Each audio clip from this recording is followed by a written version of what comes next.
Bueno, lo primero, muchísimas gracias a Claudia, enhorabuena a ella, a todo el equipo de Apollo Kids por esta apuesta de largo. Yo estoy encantada. Madrid-Barcelona es un paseo, así que tampoco ha supuesto un esfuerzo muy grande y no me lo pensé ni 5 segundos cuando me dijo, oye, vente. Siempre que me lo pida Apollo Kids, seguramente, si la agenda me lo permite, voy a estar. Fijaos, hace unos días, porque creo que están microfonando a mis ponentes, a los auténticos protagonistas de estos casi 20 minutos que tengo por delante, ya veréis todo lo que pueden dar de sí 20 minutos. Hace unos días, seguro que todos estáis al tanto, pero se celebraba el 24 de enero el Día Internacional de la Educación. Lo que quizá no sabéis y no sabe mucha gente es que coincide con el Día del Periodista. Y efectivamente yo soy periodista de tecnología, estoy en Forbes en El Español y en la revista El, hablando de innovación, de startups y de emprendimiento fundamentalmente, y me di cuenta de que ambos caminos realmente convergen y coinciden en muchísimas cosas. Son muy vocacionales, aspiran a que sus consecuencias tengan un impacto global, igualitario, de calidad, y en ambos sectores, al final, se incentiva muchísimo desde edades muy tempranas el sentido crítico. Esther lo ha dejado por ahí, no ha podido entrar mucho también por tiempo, pero esto es muy interesante. La educación es lo primero. La educación es lo primero, casi da igual la industria en la que estemos pensando, el sector que primero nos venga a la cabeza. La educación es lo primero y formarse debería ser un constante en la vida de todos nosotros y mucho más, como es el caso de este panel, que les voy a invitar a ir acercándose por favor aquí y acompañarme a mi izquierda, a mi derecha. Un aplauso por favor para Jorge Araujo, emprendedor e inversor, cofundador de We Are Grid, ¿qué tal?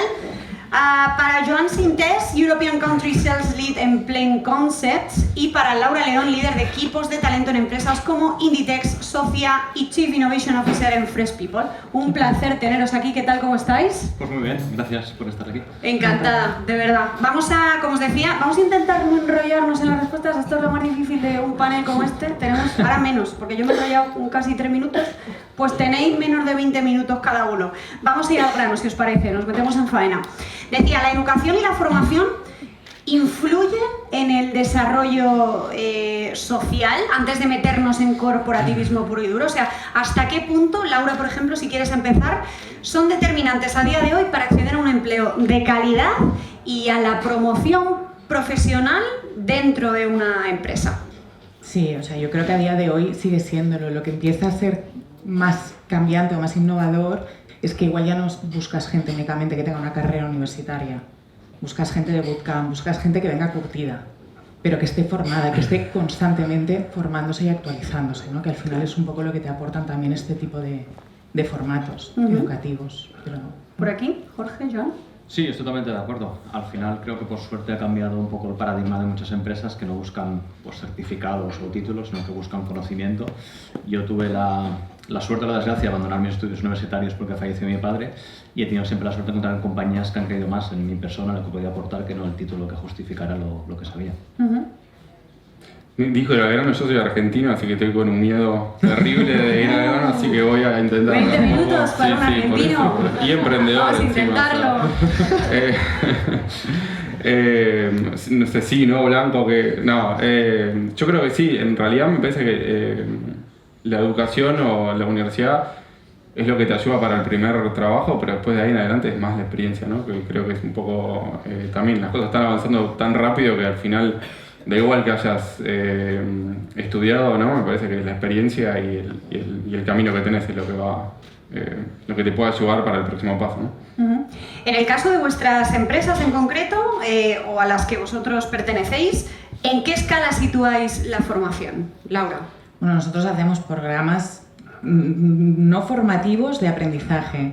De hecho, antes decía Luisa, ¿no? Ese acompañar a aprender para nosotros es clave porque es algo que no está sucediendo en las empresas. Entonces, al final desarrollamos programas y lo integramos internamente dentro del equipo también, pero sobre todo para las empresas que son clientes, que son partners nuestros, pues para managers que han crecido a ser managers porque se pensaba que era la única forma de evolucionar y de crecer, que nunca siguieron ese path, nunca se formaron y nunca aprendieron a acompañar a personas y que ahora de golpe, ¿no? Pues tienen que desarrollar de forma muy rápida para acompañar el desarrollo del negocio todas esas habilidades y para poder hacer crecer sus equipos, ¿no? Qué bien. Entonces, es, vamos, clave.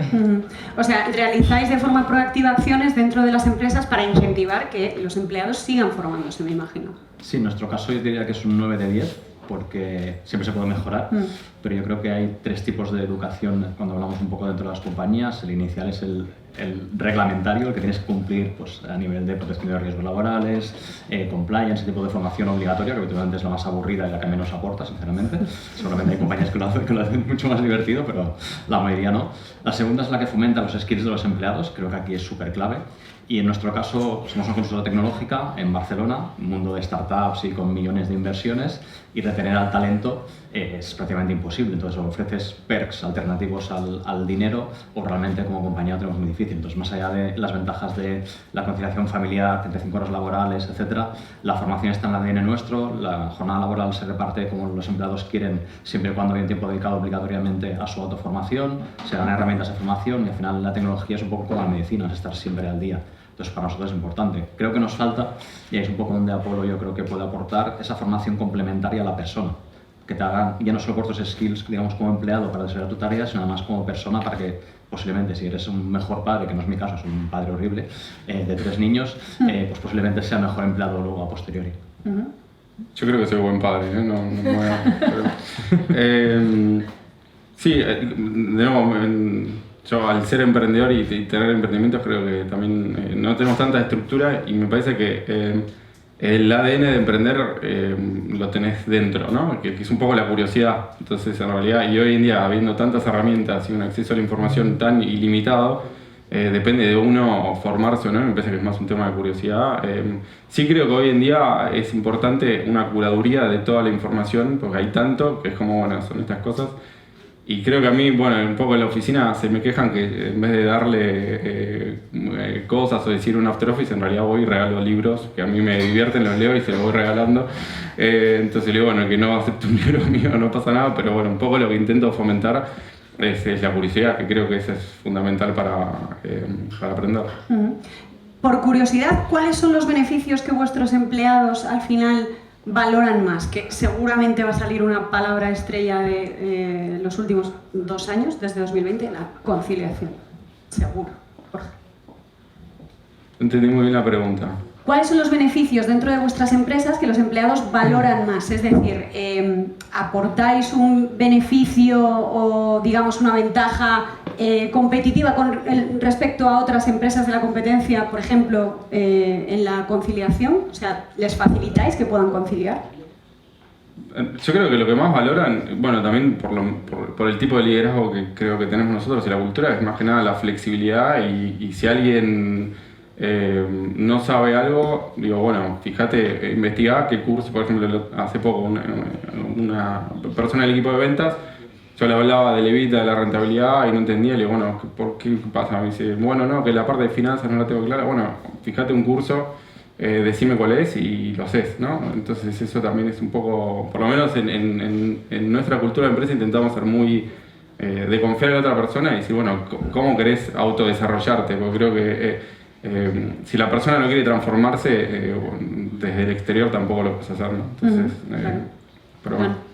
Sí, 1000%. Nosotros, tras la pandemia, preguntamos abiertamente a los empleados qué querían hacer, si querían volver a trabajar a su oficina, si querían hacer un modelo híbrido con días fijados o días aleatorios, o si querían trabajar full remote desde cualquier lugar. Salió full remote, con lo que la compañía lo implementó.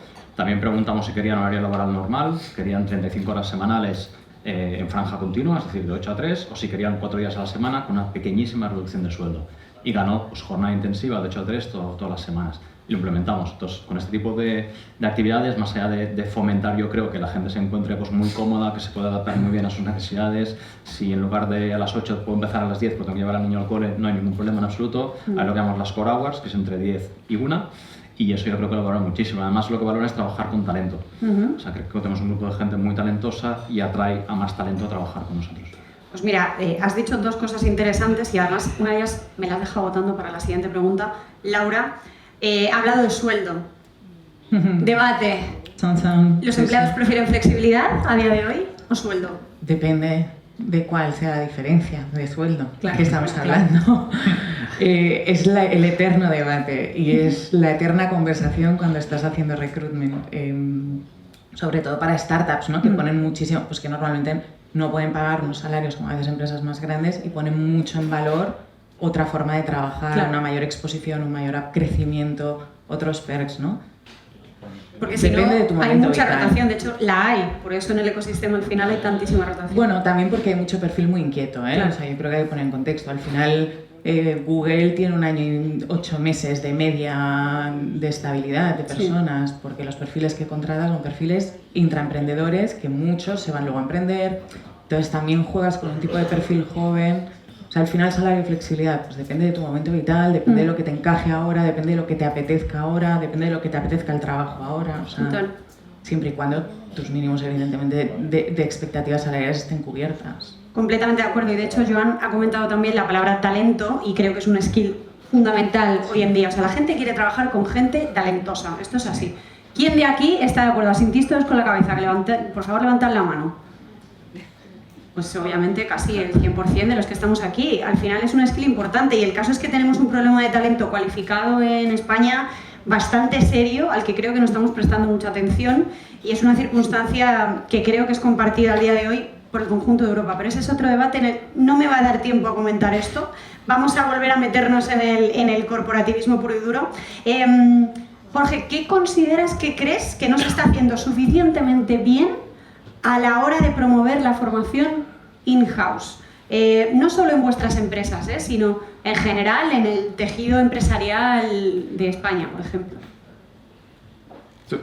Yo creo que falta o que no se está haciendo lo suficientemente. Me parece que hay que darle mucha más importancia a los soft skills, que creo que eso es algo fundamental. Se habla mucho de los valores de la compañía y tal. Por ejemplo, los valores no es ser excelente en matemáticas y tal, sino en realidad son muchas más cosas intangibles y muchas más cosas de soft skills, ¿no? Aprender a dar buen feedback, tener empatía.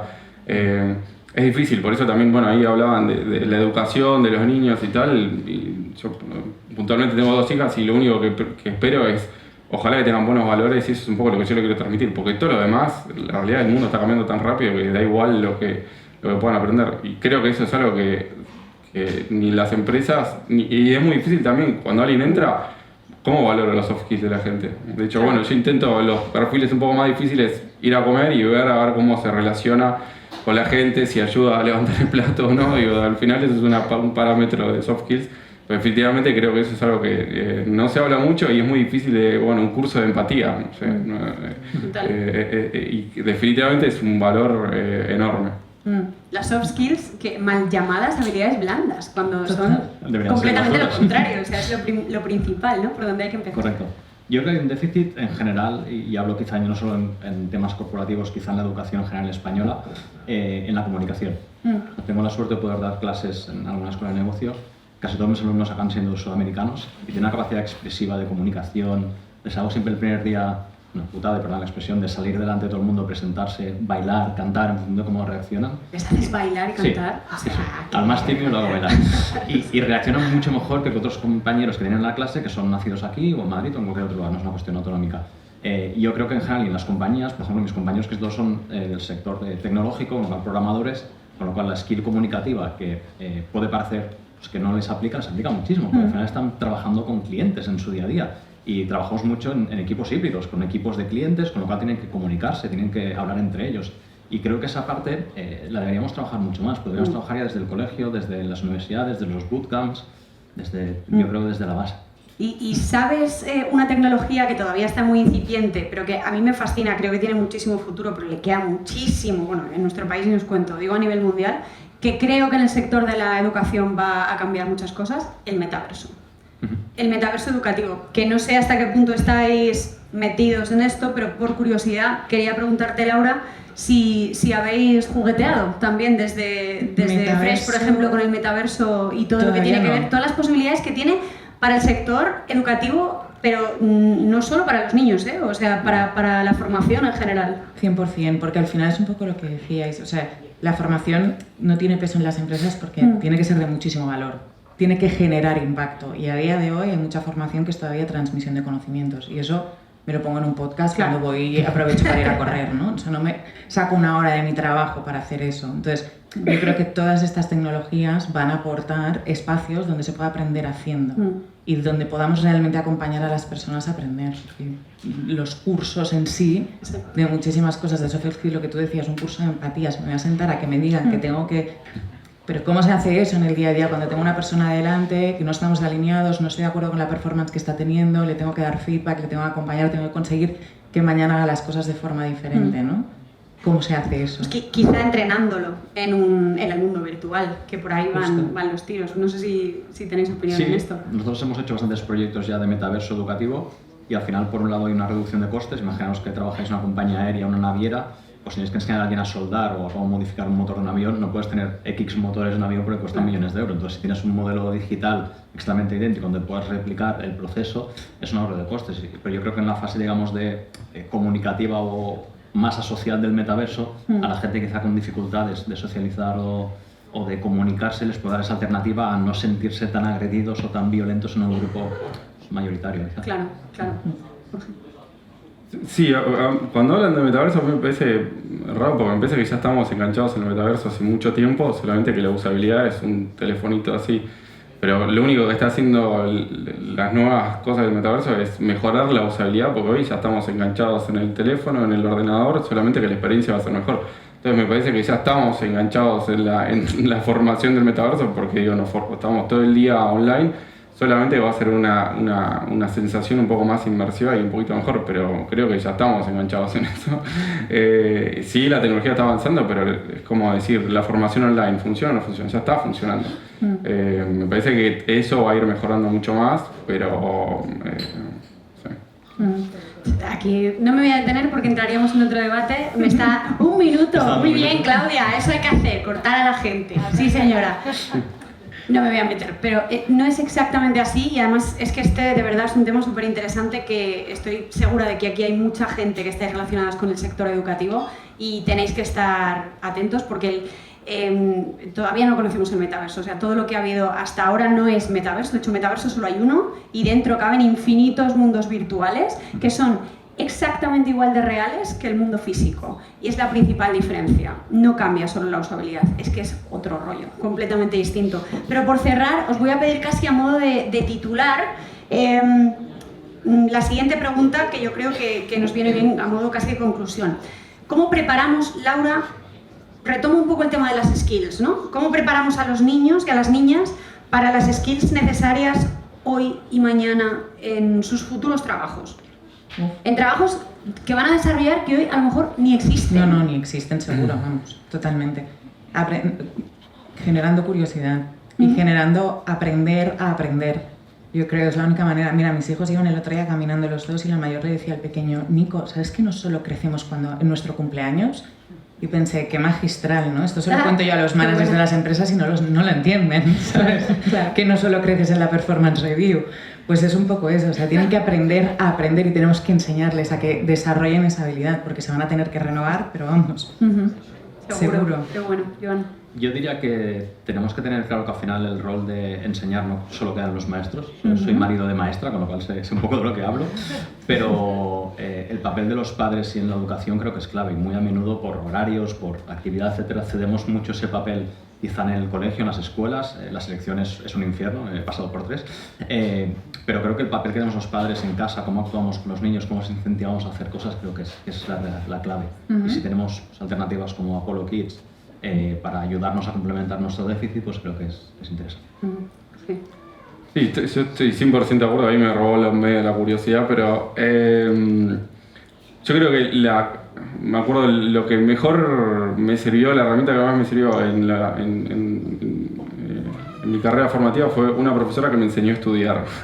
Entonces, el aprender a aprender creo que si podemos enseñarles a nuestros hijos a estudiar y a ver cómo digerir el conocimiento, que es una chorrada, es un cuadro sinóptico, esto, las ideas principales, tal, a mí me sirvió toda mi vida y a día de hoy lo sigo haciendo, escribiendo las ideas. Y eso de aprender a aprender a veces es como, bueno, cómo procesar la información, que digo, o sea, hay una abundancia de información y tener el criterio de poder encontrarla y digerirla, me parece que creo que es el desafío más grande que va a haber, ¿no? Pues nos quedamos con esto. Muchísimas gracias, Laura León, Joan Sintés, Jorge Araujo. Fuerte aplauso para ellos, por favor. Muchas gracias.